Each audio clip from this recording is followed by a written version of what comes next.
10 Bizarre Unsolved Mysteries Involving Police Officers. Police officers make their living fighting crime and solving mysteries. But what happens when the shoe is on the other foot? What if a police officer becomes the center of their own unsolved mystery? Usually, when a police officer becomes the victim of a crime, law enforcement makes it a top priority to solve the case, but they're not always successful. The police officers listed here were victimized by mysterious events, some of which were possibly supernatural in nature. Their cases have never been completely explained. 10.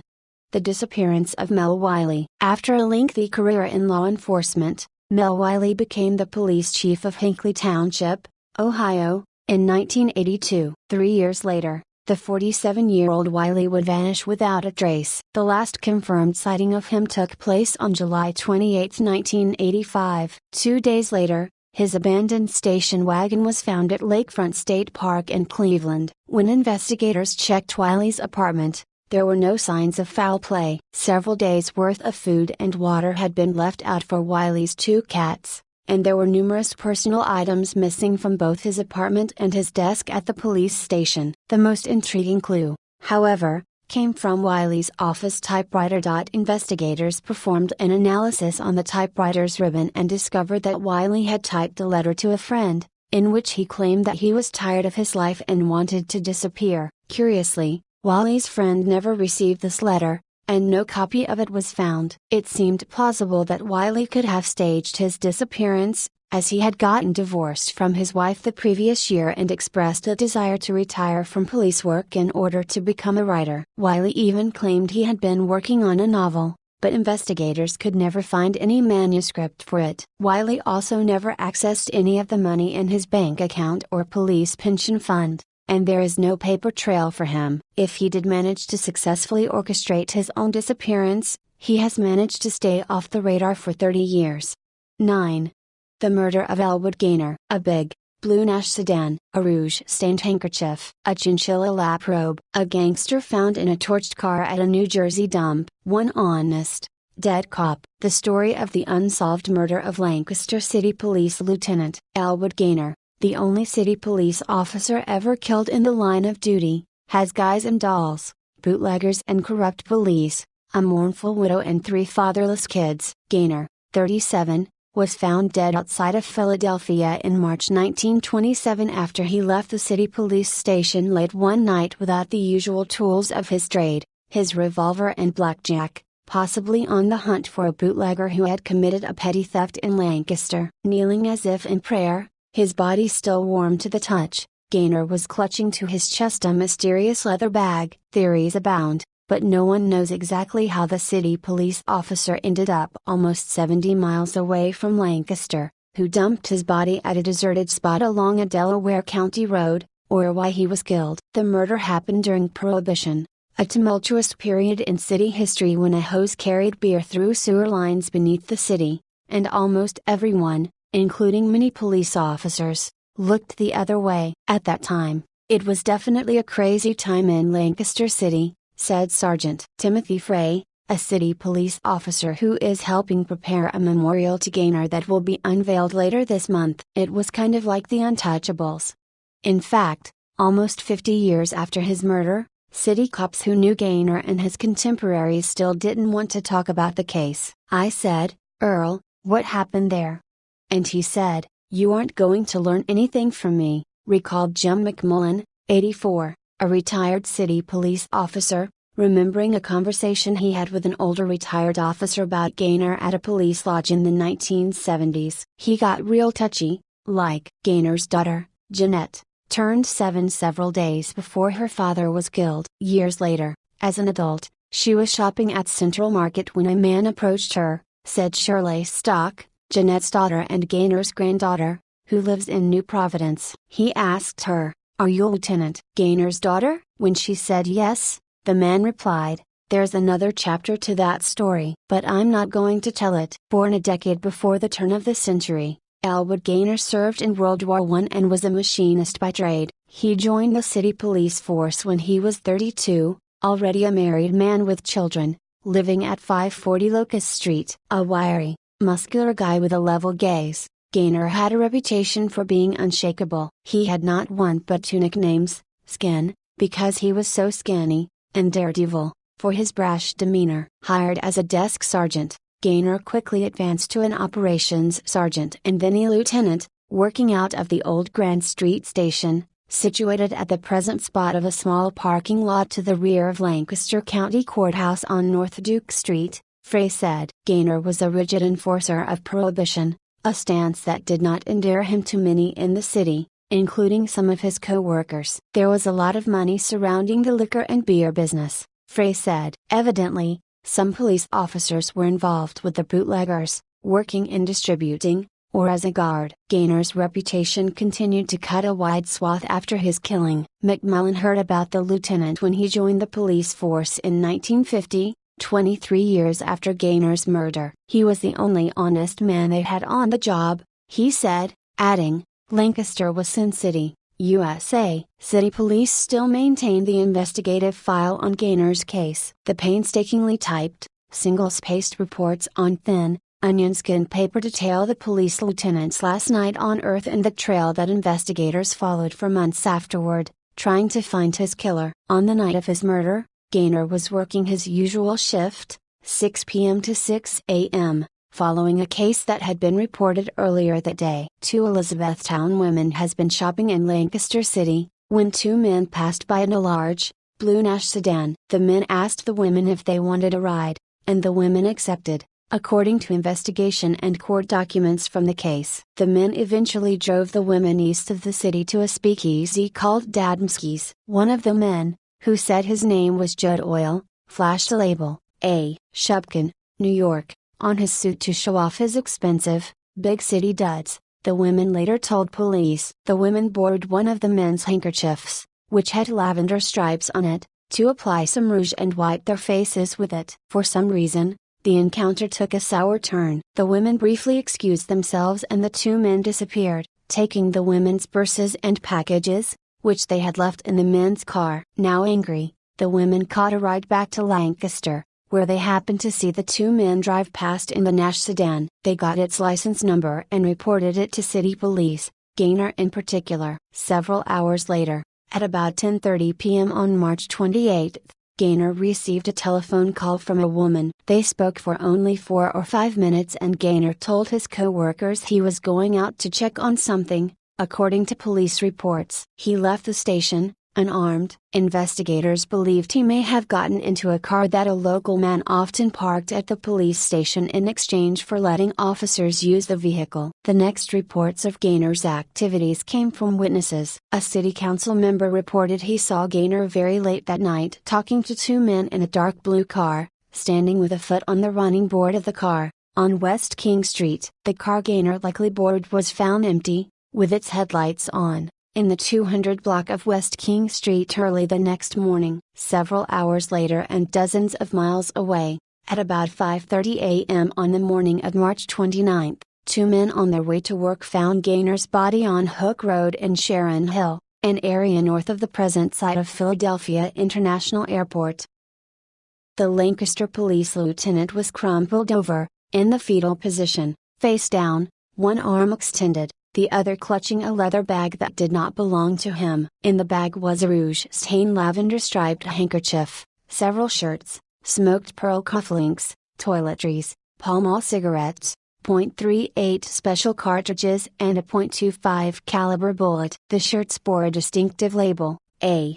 Shupkin, New York. A coat had been thrown over Gaynor's head and a chinchilla lap robe was nearby, as was an apple with a bite out of it. The police officer had been badly beaten, his skull splintered. He had been shot 4 times in the head, with .38- and .25 caliber bullets. State police worked the case hard for the next few months. The two women confirmed the lavender-striped handkerchief was the same one they used that night at Dadmski's. Police traced the Shupkin label to a New York shop that could not identify who had purchased the shirt. The blue Nash was found 2 months later, destroyed by a fire, in the Queens section of New York, and police located a milkman who had been heading through the Sharon Hill area shortly before Gaynor's body was found. The man told police that a car pulled up beside him and a man inside it asked where the nearest hospital was. In the back seat was somebody, groaning, who was underneath a blanket or a robe. The investigation eventually led police to one Joe Dino,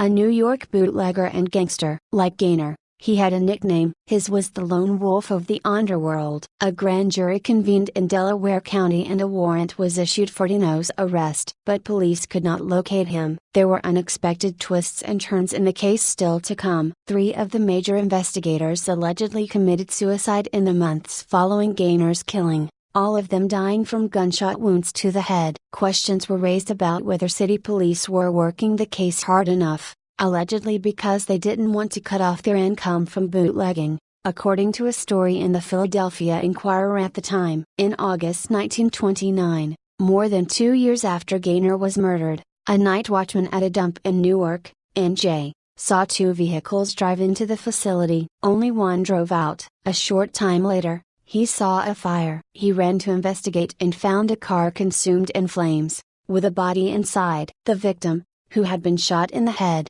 was badly burned but later identified by dental records as Angelo Camello, also known as Joe Dino. Today, 85 years after Gaynor's murder, city police have not forgotten the fallen officer. In the old police station, hanging in our conference room, we had a chalkboard that was used to trace our homicide cases, whether they were open or closed, and whether we had made arrests. Lieutenant Jared Burkeheiser said. Gaynor's name was on the board for years. His case file still holds a remarkable amount of now historical artifacts. Police have the items found in Gaynor's pockets at the time of his murder: his comb, Conestoga traction tickets to the county's trolley system, a perfume card marked Ben-Hur from the Fulton Theater, arrest warrants for city men wanted for disorderly conduct. They have a fingerprint card for Dino, showing his mugshot, aliases and description: 5'5" W, 150 pounds, small scar on right cheek. They also have his wanted poster,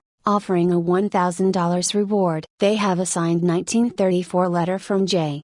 Edgar Hoover, under the letterhead of the Federal Division of Investigation, asking if the city police still were trying to apprehend Angelo Ambrose, one of Dino's many aliases. Police have many questions, as well as theories, about Gaynor's murder. Burkeheiser and Frey wonder if the motive might have been to stop Gaynor from investigating what happened at Adamski's. It may have been that Gaynor got uncomfortably close to Dino, who had done time in Sing Sing and may have been wanted for other crimes, and the man who was with him that night. I think at some point during the night he stops these 2 guys, Frey said. These guys are bad guys, and bootleggers. They didn't want to get jammed up for a simple theft. They ended up grabbing him and abducting him. Burkeheiser said, are they going to find out other things about him? He doesn't want to go to jail. Gaynor had 2 sons in addition to his daughter Jeanette. Ray was 9 at the time of his father's killing and Elwood was 3. All have since died. Of the 3,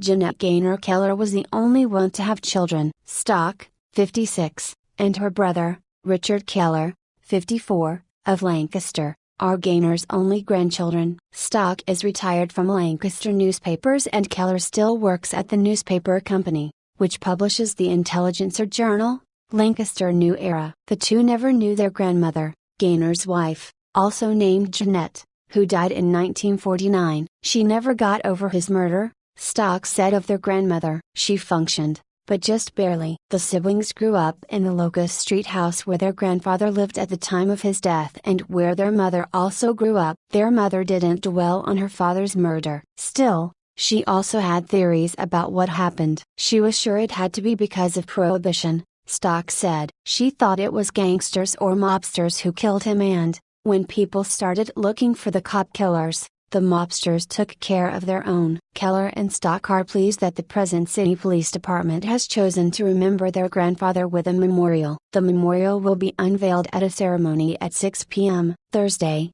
May 17, in the Arts Park at Chestnut and Prince Streets, next to the city police station. The rain location will be the Ware Center, 42 North Prince Street. The memorial will be installed in the first-floor city police station's media room, where the police hope to later establish a small museum. It's certainly part of the history of Lancaster, Stock said, adding, he tried to be a good police officer. I have pride in that. A good police 8.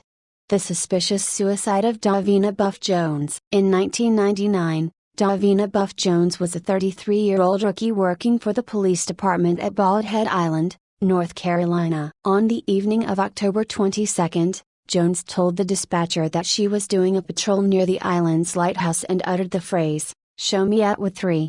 Jones could then be heard urging someone to put their gun down before a high-pitched squeal cut off the radio transmission. Shortly thereafter, Jones's body was located near the lighthouse. She was lying on the ground outside her truck with a gunshot wound to the back of the head, and her gun was resting near her right hand. While Jones's death was initially believed to be a homicide, it was officially ruled a suicide 2 weeks later. The day after Jones's death, a prominent local family was holding a wedding in the same area, and the authorities wanted the bloody crime scene cleaned up. As a result, crucial evidence, including a bloody palm print on the back of Jones's truck, was completely destroyed when the scene was hosed down. The following morning, 3 men were caught trying to sneak off the island on a ferry. Even though the suspects had extensive criminal records, they were quickly questioned and released. It's been theorized that Jones could have been killed while interrupting a drug transaction. Since crime was virtually non-existent on Bald Head Island,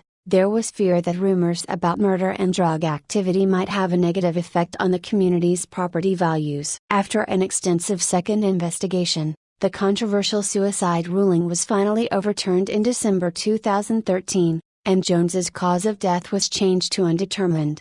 However, the exact circumstances of what happened remain a mystery. 7. The attack on Doyle Wheeler. On April 19, 1988, 2 armed assailants entered the Suncrest, Washington, home of Doyle Wheeler, a former officer from the San Diego Police Department. They proceeded to assault Wheeler and forced him to write a note before tying him up. After a pillow was put over Wheeler's head, one of the assailants fired a shot at him, but the bullet only grazed Wheeler's ear, and he survived the attack. The most bizarre aspect of the story was the note that Wheeler was forced to write, in which he apologized for his prior testimony against another San Diego police officer named Donovan Jacobs. In fact, one of the assailants even called the San Diego PD from Wheeler's home phone and asked for Jacobs. In 1985, Jacobs and his partner, Thomas Riggs, had pulled over an African American man named Sigan Penn for a traffic violation, leading to an altercation in which Penn shot Riggs to death and wounded Jacobs. At Penn's murder trial, his attorneys claimed that Jacobs had brutally beaten Penn and that the shooting was self-defense. Doyle Wheeler was called on to testify and claim that Jacobs did have a history of racism and misconduct. In the end, Wheeler's testimony played a role in getting Penn acquitted. Wheeler believed that the attempt on his life was a revenge scheme orchestrated by Jacobs or other members of the San Diego PD for his whistleblowing. Wheeler also thought he recognized one of the assailants as a former drug informant from the department. In contrast, Jacobs and some other police officials believe that the attack on Wheeler never happened and have accused him of fabricating the whole thing. In spite of an extensive investigation, the full truth behind the alleged attack on Doyle Wheeler was never uncovered. 6.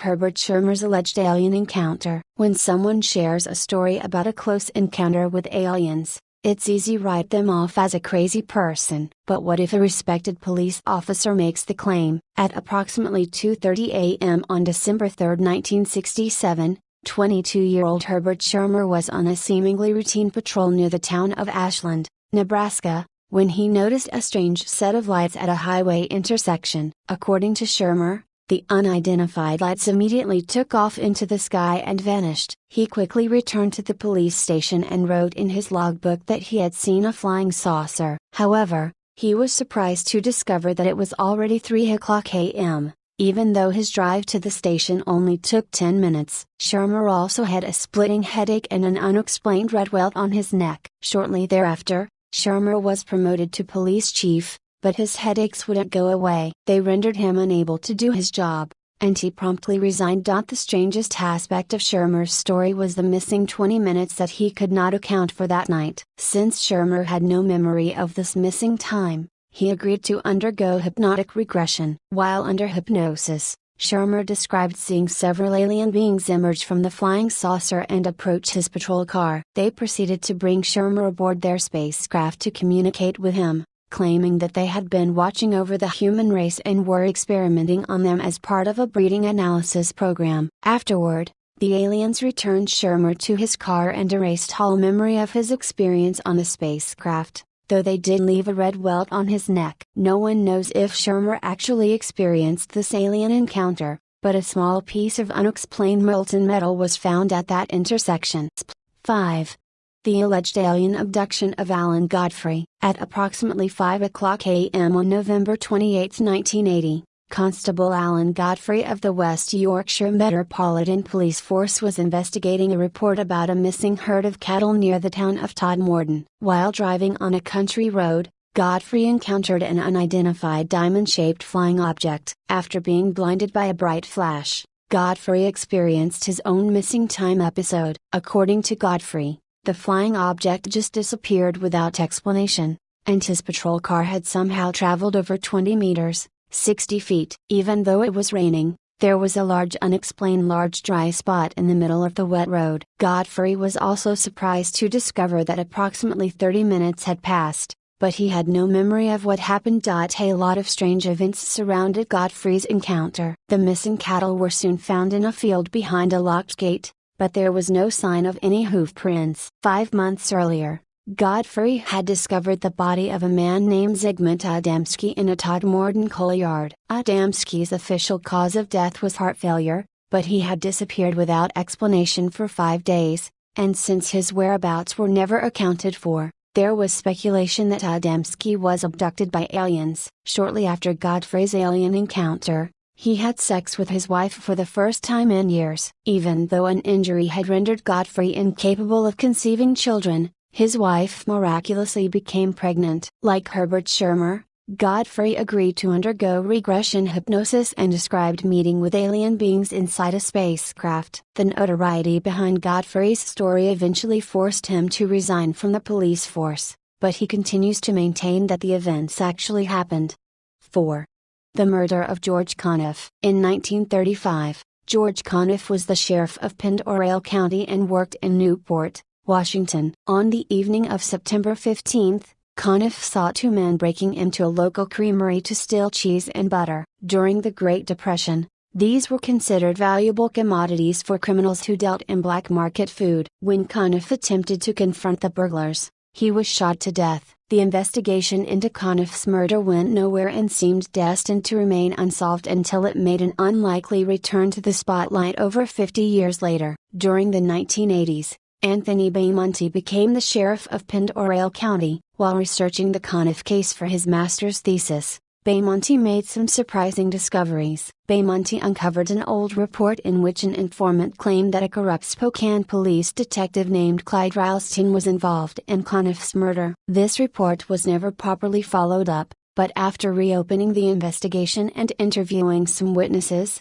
Beaumonte came to believe that this allegation might be true. 2 former police officers told Beaumonte that 2 days after Conniff's murder, their captain ordered them to toss a package containing a gun into the Spokane River. The river was searched in 1989, and remarkably, a rusted .32 caliber pistol was found wedged between 2 rocks. Since Clyde Ralston had reported his own .32 caliber pistol stolen around the time of Conniff's murder, he immediately became the prime suspect. However, Ralston passed away several months later at the age of 90, so the murder of George Conniff officially remains unsolved. 3. The suspicious suicide of Michael Amara. In 1988, Captain Michael Amara was nearing the end of a highly decorated career with the Cook County Sheriff's Police Department in Chicago. On the evening of May 30th, Amara told his family that he was going out to buy some frozen yogurt. He never returned home and was found dead at a service area near the Markham Courthouse. Amara's car was parked at a gas tank, and his body was slumped over a rock on the nearby lawn. He had been shot in the forehead, and his gun was found near his right hand. Since there was no evidence of robbery or struggle, Amara's death was ruled to be a suicide. However, there was no discernible motive for Amara to commit suicide, and some troubling inconsistencies were found. When Amara's vehicle was discovered at the service area, the nozzle from the gas pump was still in his tank. A flashlight was also found near Amara's body, leading to speculation that he walked away from his car to investigate something before he was murdered. The police also received heavy criticism for not investigating the crime scene properly. While one round had been discharged from Amara's gun,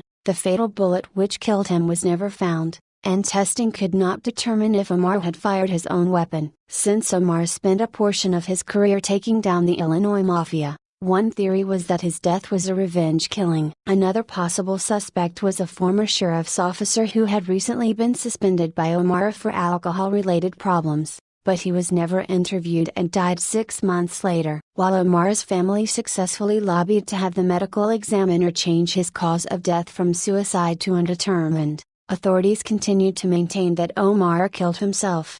2. The murder of August Mayford. Even though he was 66 years old, August Mayford was employed by the Alton, Illinois, Police Department as a special patrolman and merchant's watchman for the downtown business district. Mayford was entrusted with a set of keys that allowed him to check inside the businesses while they were closed at night. On the evening of October 16, 1937, Mayford was in the middle of his patrol when he vanished after leaving a local restaurant. A search turned up no trace of him until Halloween, when Mayford's body was discovered on the edge of a rural cornfield near Cahokia Creek. He had been shot in the back 8 times and was beaten so severely that his jaw was broken. Mayford's service revolver was missing, and the investigation into his disappearance only raised more questions than it answered. After Mayford went missing, his wallet and some of his clothing were found inside a local shoe store. Shortly thereafter, 2 sets of keys were found inside the store's closet. The most likely theory was that Mayford interrupted a burglary attempt at the store and was subsequently abducted and murdered. Curiously, the closet had previously been searched on 2 separate occasions, and the keys were not there. It was later determined that they were Mayford's backup keys. When his body was found, he still had his main set of keys in his pocket. The investigation into Mayford's murder went nowhere, but his legend continues to live on in Alton for other reasons. Over the years, there have been reported sightings of August Mayford's ghost on the street corner where he was last seen. The ghost apparently takes one look over its shoulder before vanishing. 1. The Harlem Mosque Incident. On the morning of April 14, 1972, New York Police Department officers Philip Cardillo and Vito Navarra responded to a call for assistance from Detective Thomas of the 28th Precinct.